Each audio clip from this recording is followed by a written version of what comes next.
നമസ്കാരം. മലയാളത്തിൽ ഒരുങ്ങുന്ന ഏറ്റവും അധികം ബിഗ് ബജറ്റിൽ ഒരുങ്ങുന്ന ചിത്രമാണ് എമ്പുരാൻ എന്നാണ് നമ്മൾ അറിഞ്ഞത്.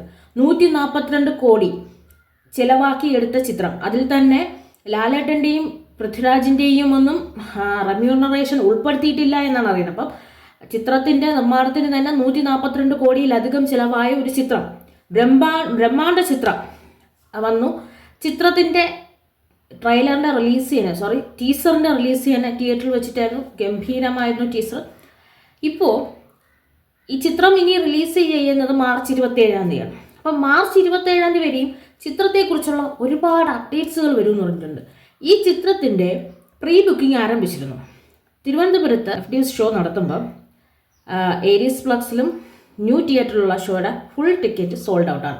ചിത്രം അടുത്ത മാസം 27-ാം തീയതിയാണ് വരുന്നത്. എങ്കിലും അത് സോൾഡ് ഔട്ട് ആയിരുന്നു. അപ്പോൾ തന്നെ നമുക്കറിയാം ഇത്രത്തോളം ഈ ചിത്രത്തിന് ആളുകൾ വെയിറ്റിംഗ് ആണ്. ഫസ്റ്റ് തന്നെ ആ ചിത്രം ആദ്യത്തെ ദിവസം തന്നെ ആദ്യത്തെ ഷോയിൽ തന്നെ അത് കാണാൻ എത്ര പേര് വെയിറ്റിംഗ് ആണെന്ന് നമുക്കിതോടുകൂടി മനസ്സിലായി. രണ്ടാമത്തെ കാര്യം, ഈ ചിത്രത്തിന് ഗംഭീര ബഡ്ജറ്റിലാണ് വരുന്നത്. ചിത്രത്തിൻ്റെ ആദ്യത്തെ മുതൽ പറഞ്ഞിരുന്നു 38 ക്യാരക്ടർ പോസ്റ്ററുകൾ വരുന്നു. ആദ്യത്തെ ക്യാരക്ടർ പോസ്റ്റർ എന്ന് വന്നിരുന്നു. അത് മൂക്കടെ ആശീർവാദ് സിനിമാസിൻ്റെ യൂട്യൂബിൽ തന്നെ ആ വീഡിയോ ഉണ്ട്. ആ വിവരം പൃഥ്വിരാജും മോഹൻലാലും ഒക്കെ പങ്കുവച്ചിരുന്നു. അപ്പോൾ ആ വിവരം അതിൽ തന്നെ പറയുന്നുണ്ട്, ലൂസിഫറിന് ശേഷം ഇദ്ദേഹത്തെ അറിയപ്പെടുന്നതിന് ഇനി എമ്പുരാനിലുണ്ടോ?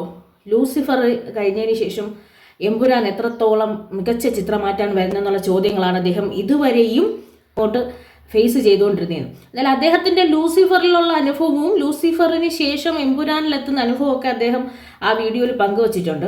അപ്പം എന്തായാലും ഒരു ബ്രഹ്മാണ്ഡ ചിത്രത്തിൻ്റെ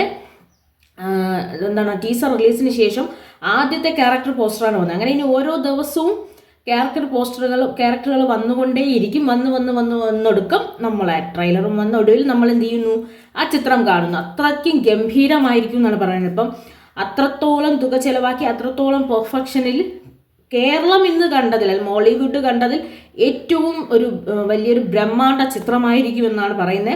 അപ്പോൾ ആ ബ്രഹ്മാണ്ഡ ചിത്രത്തിനാണ് നമ്മൾ വെയിറ്റ് ചെയ്തിരിക്കുന്നത്. അപ്പോൾ ഇനി എല്ലാ ദിവസവും ഈ ചിത്രത്തിലെ ക്യാരക്ടറുകളെ കുറിച്ചുള്ള ഇൻഫർമേഷൻസ് അവരുടെ ഭാഗത്തുനിന്ന് അപ്ഡേറ്റ് ചെയ്തുകൊണ്ടിരിക്കും.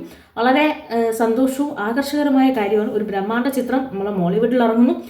അവർ തന്നെ കോംപ്രമൈസിങ് ഇല്ലാത്ത രീതിയിൽ ചെയ്തിരിക്കുന്നു. അതിൻ്റെ ഓരോ വിവരങ്ങളും നമുക്ക് ഡേ ടു ഡേ ഓരോ ദിവസവും നമുക്കിങ്ങനെ കണ്ടുകൊണ്ടേയിരിക്കും. മാത്രമല്ല 2 തിയേറ്ററുകളോളം FDSൻ്റെ ഷോയിലെ ടിക്കറ്റ് സോൾഡ് ഔട്ടുമായി. അപ്പോൾ എത്രത്തോളമാണ് ലാലേട്ടൻ്റെ ചിത്രത്തെയും കാത്തിരിക്കുന്നു എന്നുള്ളതാണ് ഇതുവഴി മനസ്സിലാക്കാൻ കഴിയുന്നത്.